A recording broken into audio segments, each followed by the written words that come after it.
Resto Druid have some changes in latest patch, so let's have a look at him in this detailed guide.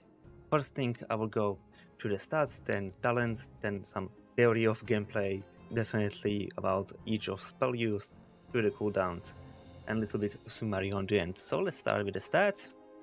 So for the stats, on Resto Druid to the rate, absolutely well pumping haste. To the heavens, you can go even to 7000 as you wish. Second stat you are pumping is mastery. Sometimes when you have 7000 haste, of course you can have a lot of mastery, so 3000, 3500 if you have really a lot of haste, it's alright.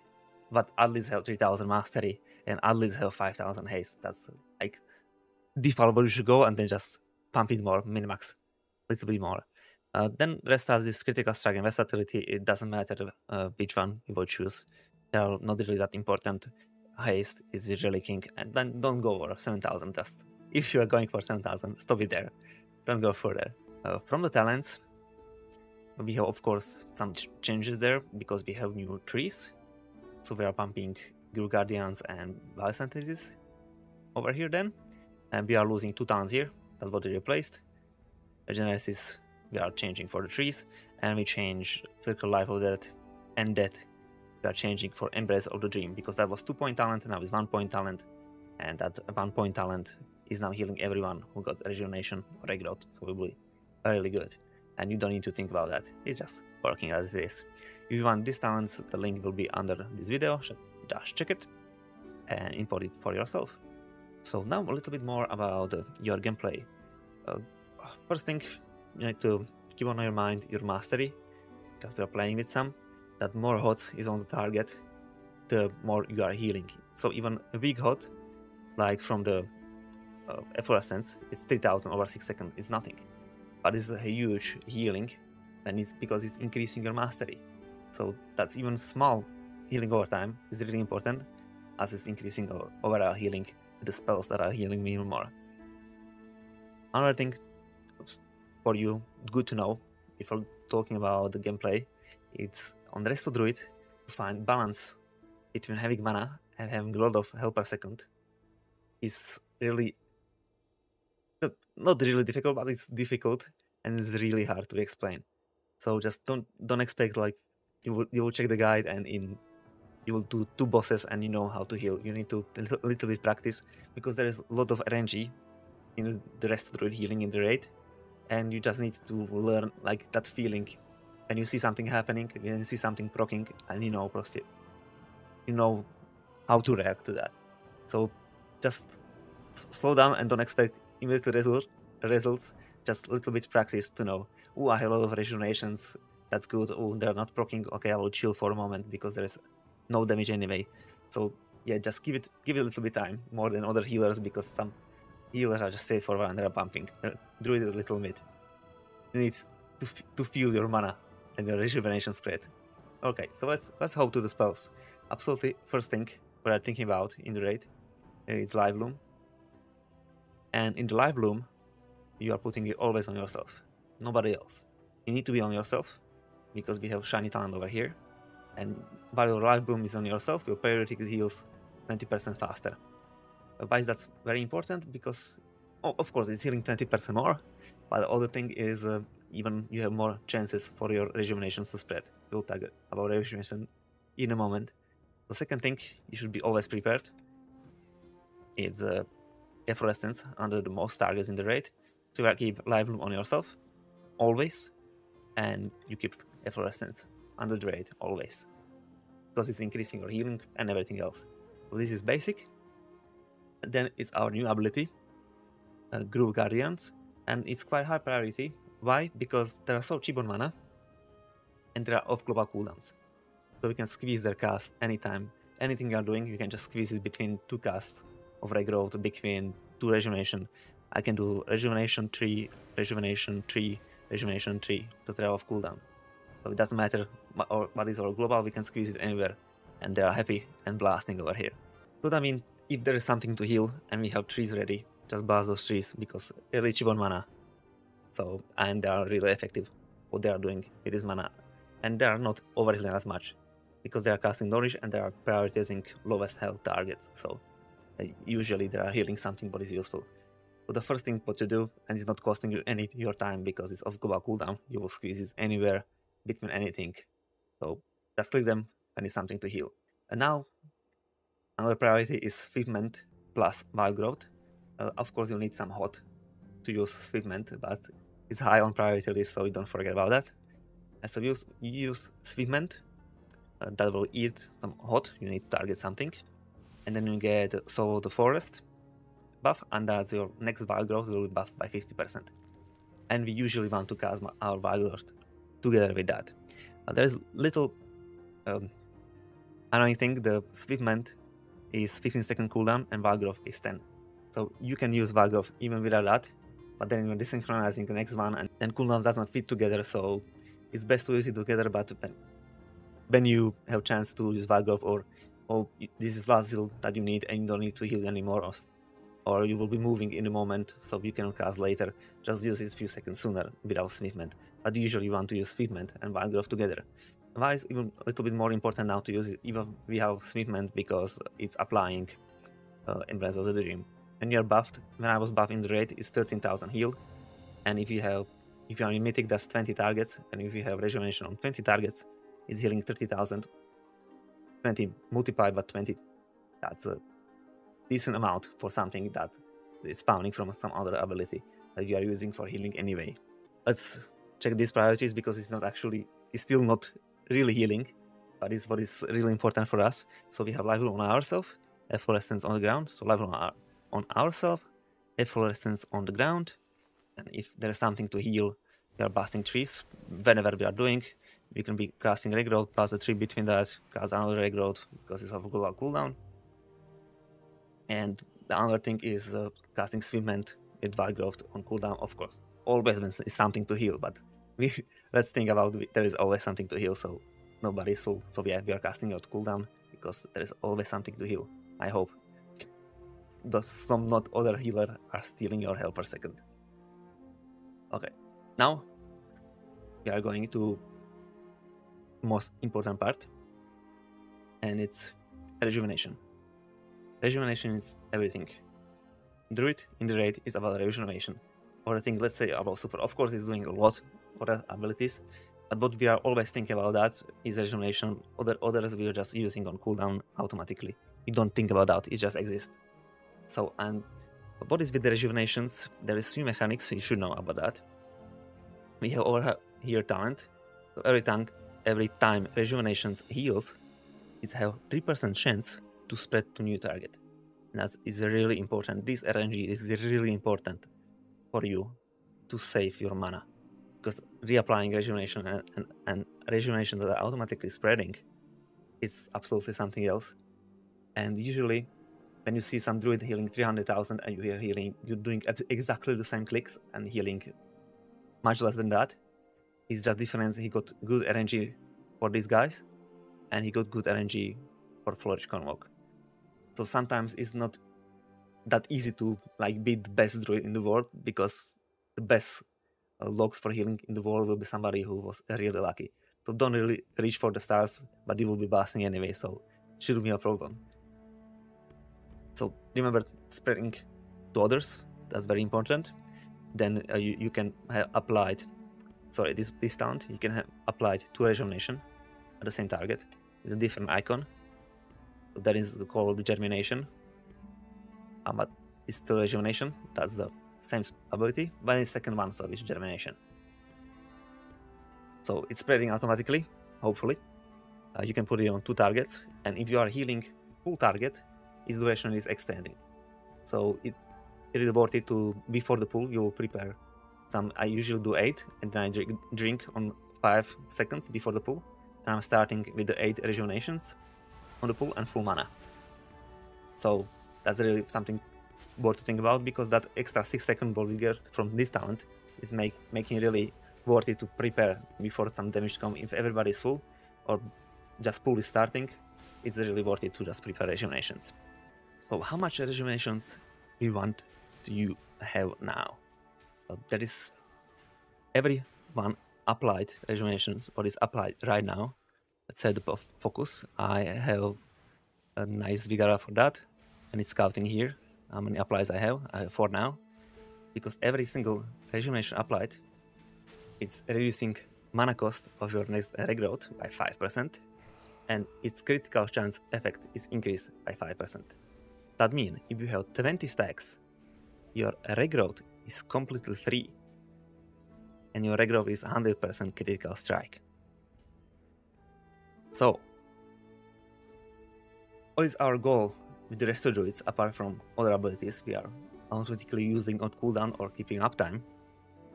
Is to have at least 20 rejuvenations applied on the raid. That means when the huge damage comes, we can immediately press our some cooldown, press flourish, start healing, and when we press flourish or without even flourish, when damage comes, we are just blasting free regrowths to the targets that is dying low, how low is the health.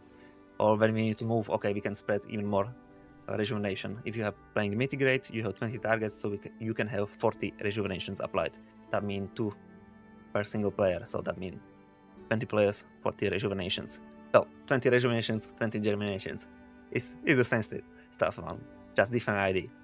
And this is our hardest, like, I would say, skill on the rest of the win rate, because this is really hard to balance, and it's a really strong RNG, as Flourish is also extending duration of HOTS, and it's making tick faster, so it's spreading even more.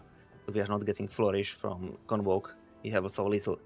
And here is important that if you have good pool, you will keep uptime 20 plus rejuvenations non-stop.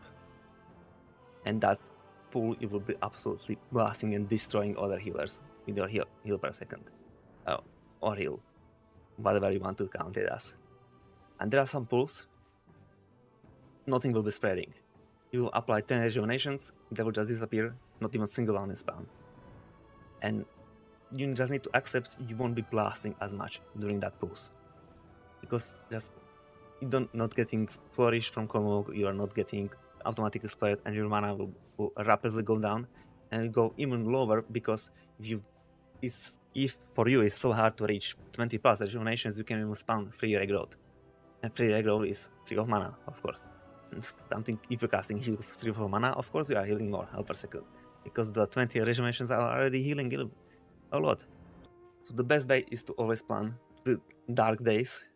So you always plan that you don't have uptime 20 rejuvenations all the time. So we need to choose some time intervals when you will just chilling. That means you are not healing as much, you just have, live on yourself, you have a friend on the ground, you have fewer rejuvenation applied. Otherwise you will completely run out of mana quite early in the pool. As I'm saying, the pool is unlucky, and you should counter with that. So if you're playing, I don't know, always with the guild, and you have some cooldowns, and the next huge damage will be covering some other healer, so your healing will be overheal anyway, you can just let your rejuvenation stacks drop and just chill for a moment, because your heal will be overheal, so you don't care, and everybody will be alive because some other healer is blasting right now. Or if there are some boss phases, there is not really that much as to heal, like you can say Amalgams. After the first phase ended, there was something to heal because it was ramping on first phase, but then our stacks are resetting after second phase start. So a few seconds in the second phase, they're starting with almost no damage. And you can chill that moment, let your rejuvenations drop to save some mana, and then you will be pumping later because damage is increasing over time as you are just getting more and more stacks. So that's just an example that you can just chill and actually get your mana back. And as I'm talking about rejuvenations, it's connected, of course, with regrowth, and we blast regrowth when you have 20 plus stacks. Sometimes when you blast flourish, you have easily 40 stacks on the raid. If you're not playing mythic, you can have even more if you have more people in the raid. So if you have a lot of rejuvenations and everything, we are doing everything like wild growth with Swiftman, and we have Effluence on the ground. We are just spamming regrowth non-stop, casting regrowth. When you are getting about 20 stacks, you need to even think about that, how long these stacks have duration. So sometimes it's better just, okay, it's 20 or I don't know, 22 is quite a lot, but I know stacks are just dropping. So just stop casting regrowth, you click some rejuvenation. If you always balancing about 20, you can do like, I don't know, 2 rejuvenations, 3 regrowths, 1 rejuvenation, 2 regrowths. And that's what I'm saying about that delicate balance. It's very hard to explain or to learn perfectly because it's always RNG. So we need to learn how to react what is happening in the raid. So we need to just start spreading this rejuvenation. You will have bad pulls from start, no mana, stuff like that. I had it too. I still have them because it's still happening, but I'm learning really fast to just know how to react when I see a certain amount and I see some healing coming. And of course, as we are spreading 20 plus stacks and you want to have 20 plus stacks rejuvenation when heavy AoE damage is hitting, it's even harder to like predict, oh, I have now 7 rejuvenations, but their duration is almost full. How much time before the huge AoE damage come? How much time before that I need to start blasting my rejuvenation, just start spamming, so I'm absolutely ready for my ramp and absolutely ready for my cooldowns and pump.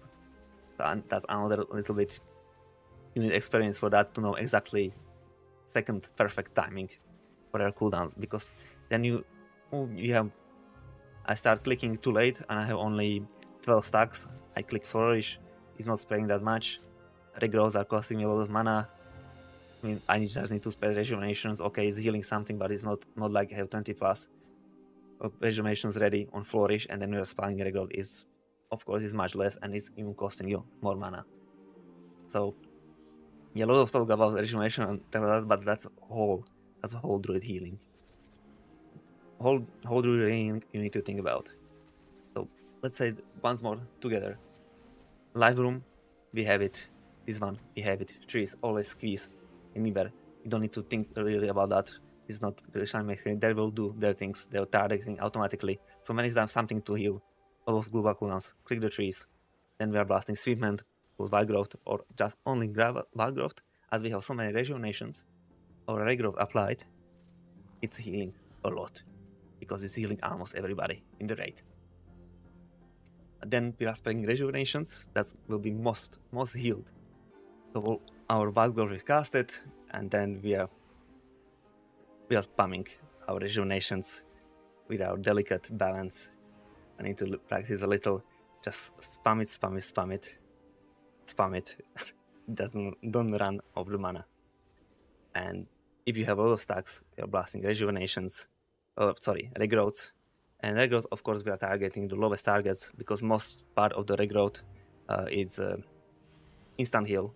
The less than 50% is overtime. But again, if nobody is so low on health, just spread regrowth on most targets you can, because it's another hot, so it's increasing your mastery, and it's still healing a lot. You know, it's not healing a lot like per one application, but when you say you applied 50 regrowths during the boss pool, that's a lot.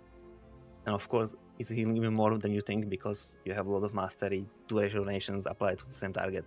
You have buff from efflorescence, and you have a proc cultivation. That's another healing over time. So you will be surprised how much you can heal with the regrowth. We mentioned a little bit cooldowns, but I'll dig into them. So the first one is, I want to take easy one out, is Natural Swiftness. When somebody is really low, to save him, click it, instant regrowth, empowered by 100%. That one, or just use it on cooldown, because it's just 1+1 regrowth that is costing 0 mana. So if nobody need to save, just clicking on cooldown, blast the regrowth to some target. That is absolute. Just need one more hot, up to you. So, and then we have our Convoke and Flourish. They usually work together because what we want from Convoke, our best Convoke, is the one who will give us the short Flourish.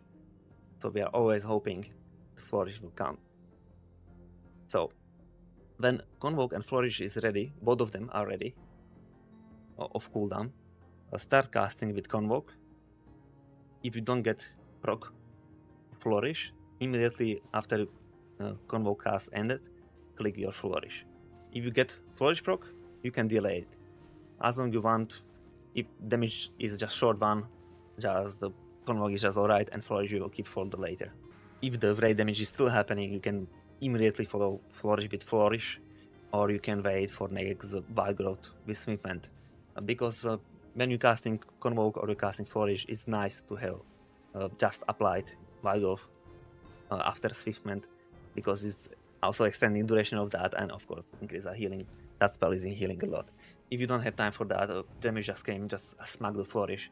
But before the Convoke, because we don't really know what Convoke will bring, is nice to have Swiftment and Wild Growth casted.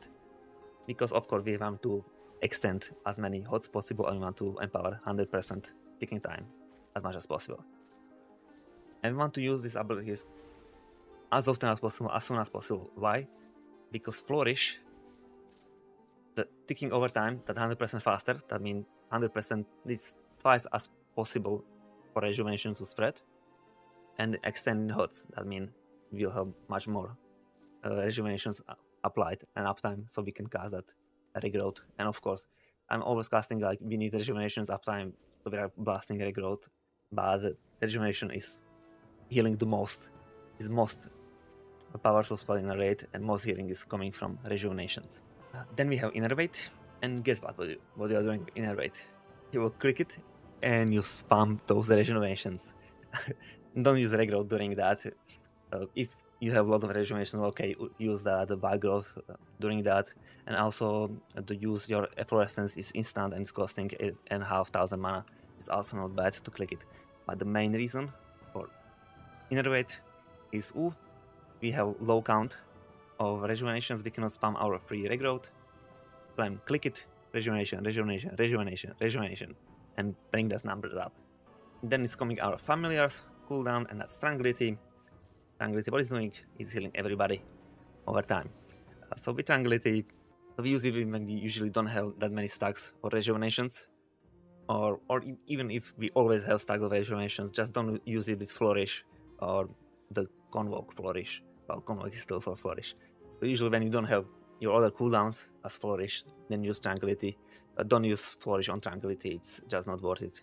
Flourish should be always used on when you have a lot of rejuvenations up as the Convoke too. So before using Convoke and Flourish, make sure you have, let's say, at least 10 rejuvenations up. Of course you want to be close to 20, but at least 10 rejuvenation up before you click Flourish or Convoke. So if Flourish procced from Convoke or Flourish on itself, it's just blasting there, because otherwise when you click it, nothing is up. Yeah, it's really waste. And a little bit extra with the cooldowns on the Druid. For Druid is really good to use a Potion of Chill Clarity. I wanted to find it over here. Okay, here is it. And don't use less quality than the best one, because it's decreasing duration of the potion. So it's reducing mana cost of all spells by 100%, but also increases cast time by 40%. And now it's also increasing global cooldown, but it's still worth it, because I tried it. I was clicking, you click it, and then you're blasting 3 rejuvenations. Okay, your global cooldown is a little bit slower, but you can squeeze 10 to 11 rejuvenations during that window, and it's completely free. And that is between 50 to 60,000 mana for this best than any potion.